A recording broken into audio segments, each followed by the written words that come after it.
और पढ़ते हैं 1857 का क्रांति।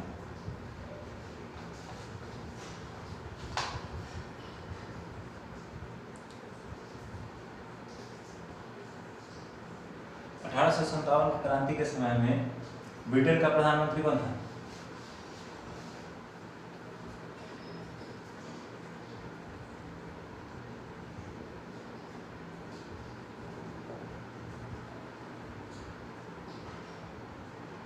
ब्रिटेन का प्रधानमंत्री है पार्स्टन। ब्रिटेन की महारानी एलिजाबेथ। और उस समय में भारत का गवर्नर जनरल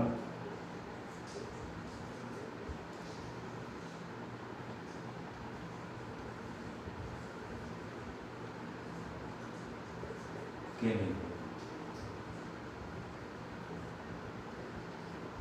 ब्रिटेन की प्रधानमंत्री पार्स्टन, महारानी एलिजाबेथ, भारत का गवर्नर जनरल उस समय केनिंग है, जो बाद में वायसराय बन गया 1858 में। इससे पहले देखते हैं कि 1757 में पलासी का युद्ध हुआ।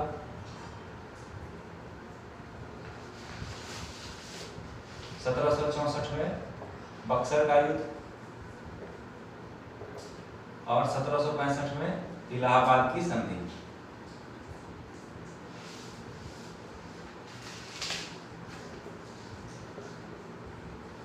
इलाहाबाद की संधि के बाद अंग्रेज का पूरे भारत पर अधिकार हो गया। और उस समय से अंग्रेज जो है राज्य को विस्तार, अंग्रेज का राज्य विस्तार करने का नीति था और वो राज्य को बढ़ा रहा था। उसी समय में फिर आपको लॉर्ड डलहौजी आता है 1848 से 1856। डलहौजी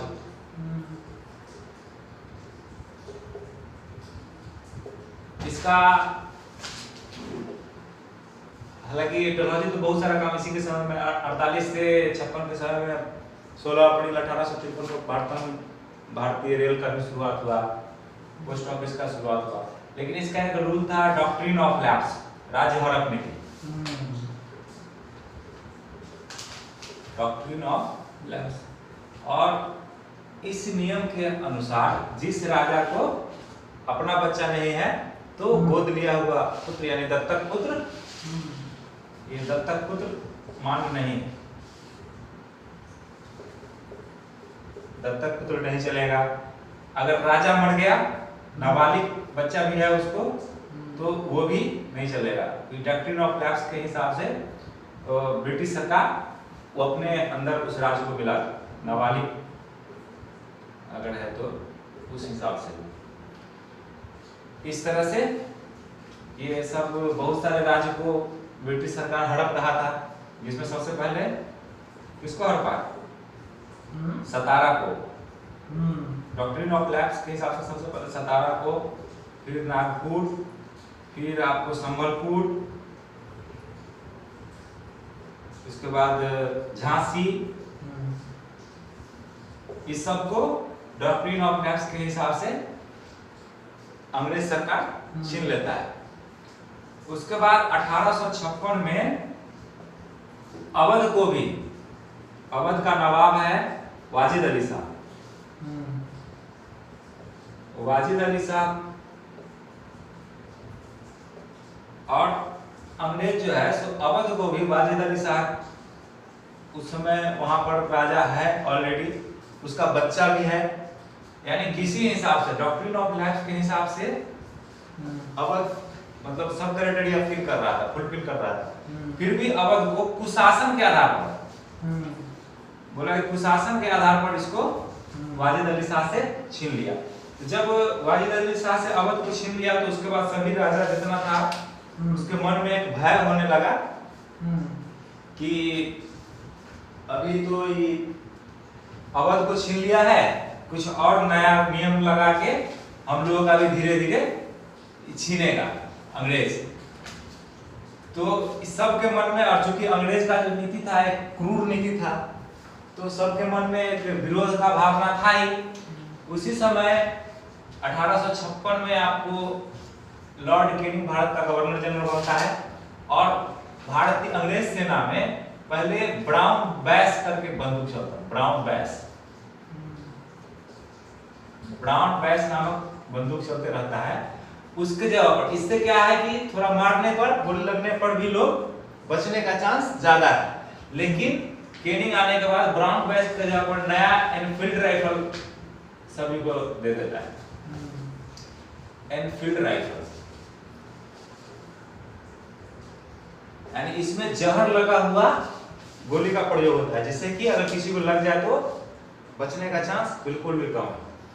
लेकिन उसी समय में एक अफवाह फैलता है कि एनफील्ड राइफल में जो गोली प्रयोग किया जाता है और उस गोली के ऊपर जो चर्बी लगा हुआ है वो गाय और सुअर का चर्बी है, जिसको कि एनफील्ड राइफल से छोड़ने से पहले, उसमें लगाने से पहले उसको दांत से सैनिकों को उस चर्बी को हटाना होता है। इस कारण से उस समय जो हिंदू और मुस्लिम सैनिक थे उनका भावना आहत हो रहा था और सबके मन में एक असंतोष की भावना उत्पन्न हो रही थी कि हम इस अगर बंदूक को चलाते हैं तो हमारा धर्म भ्रष्ट होता है। उस समय आपको 29 मार्च 1857 को ये 34वीं बटालियन, 34वीं बंगाल नेटिव इन्फेंट्री, इसके सिपाही हैं मंगल पांडे। और मंगल पांडे क्या करते हैं कि इस बंदूक को छोड़ने से मना कर देते हैं, लेकिन इनको समझाने के लिए इन पर दबाव बनाता है कैप्टन, वो अंग्रेज अधिकारी है कैप्टन बाग और जनरल हियरसन। ये दोनों इन पर ये बंदूक को चलाने के लिए दबाव बनाता है, लेकिन मंगल पांडे क्या करते हैं कि यही दोनों का हत्या कर देते हैं और विद्रोह शुरू कर देते हैं। 29 मार्च 1857 की घटना है। मंगल पांडे को पकड़ के उनको गिरफ्तार कर लिया जाता है और 8 अप्रैल 1857 को मंगल पांडे जी को फांसी, मंगल पांडे को फांसी दे दिया जाता है।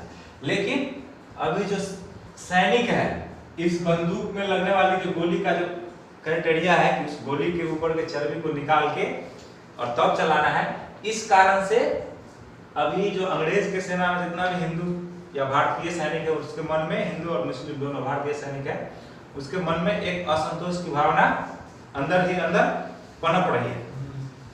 क्योंकि ये 8 अप्रैल को फांसी तो दे देते हैं, लेकिन ये जो सैनिक है अंग्रेज की सेना में, भारतीय सैनिक, वो एक गुट बनाना शुरू कर देता है और उसका प्रतीक रखता है। क्वेश्चन आता है कि 1857 की क्रांति का प्रतीक कौन है, क्या है? तो रोटी और कमल का फूल, रोटी और कमल। तो ये दोनों अपना प्रतीक बनाता है सैनिक सब।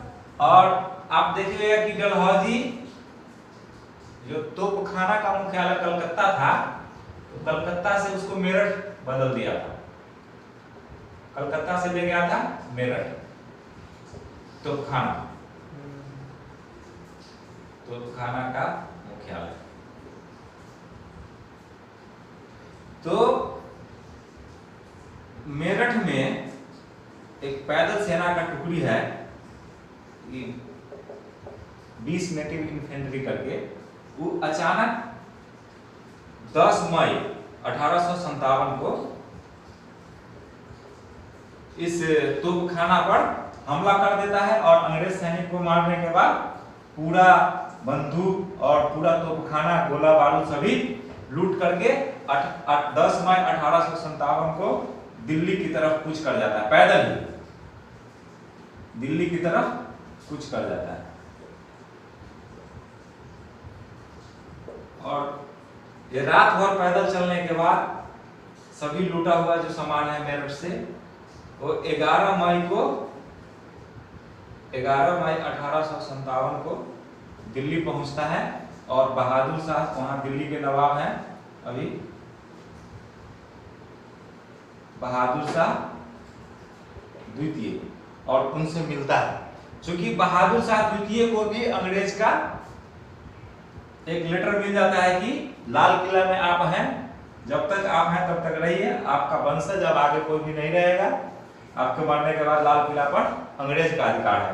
तो चूंकि बहादुर शाह जफर भी, बहादुर शाह द्वितीय भी अंग्रेज से खफा है, और उसी समय में डॉक्ट्रिन ऑफ लैंड्स के कारण जो है बहुत सारा राज्य का लोग भी खफा है।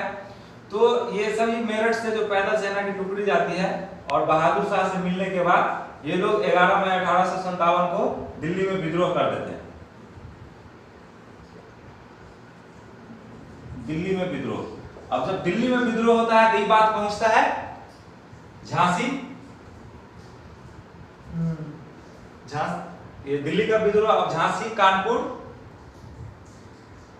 अभी देखते हैं कि इसका केंद्र कहां से हुआ। दिल्ली से स्टार्ट हुआ, और भारतीय सेना में कौन कौन है?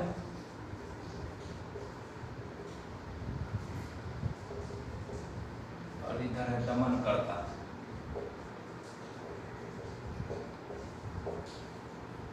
तो दिल्ली में बहादुर शाह मेरठ से जो गया था सैनिक, उसके साथ मिलकर, और बहादुर शाह जफर दिल्ली में विद्रोह शुरू करते हैं। और ये बात जो है धीरे धीरे कानपुर, लखनऊ, झांसी, यहाँ तक कि जगदीशपुर में कुंवर सिंह बेचारे 80 साल के हैं, इनको भी पता चलता है, तो पूरा विद्रोह शुरू कर देते हैं। एक बार देखते हैं कि कहां से कौन कौन विद्रोह किए और कौन कौन उसको दबाया है।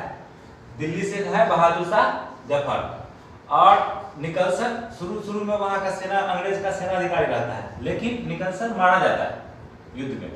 तो फिर हडसन आता है, और हडसन जो है बहादुर शाह जफर को पकड़ के बंदी बना लेता है, इनको नहीं मारता है तो विद्रोह और फैल जाएगा।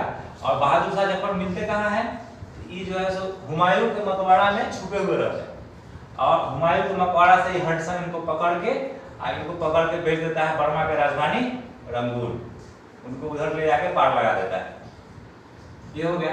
कानपुर से नाना साहब है, और नाना साहब का अंग्रेज पहले ही जो है पेंशन सब बंद किए हुए। क्यों? क्योंकि नाना साहब बाजीराव द्वितीय के दत्तक पुत्र हैं, इस कारण से उनका पेंशन बंद कर देता है। नाना साहब का वास्तविक नाम भी पूछता है। नाना साहब का वास्तविक नाम ढोंडूपन, और इनका सेनापति है तात्या टोपे। तात्या टोपे का वास्तविक नाम रामचंद्र पांडुरंग। देखिएगा तात्या टोपे झांसी से भी कमान संभाले हुए। तो नाना साहब के सेनापति तात्या टोपे हैं, और इनको दबाता है कैंपबेल लखनऊ से, बेगम हजरत महल, और इनका दमन करता है लॉरेंस और कैंपबेल।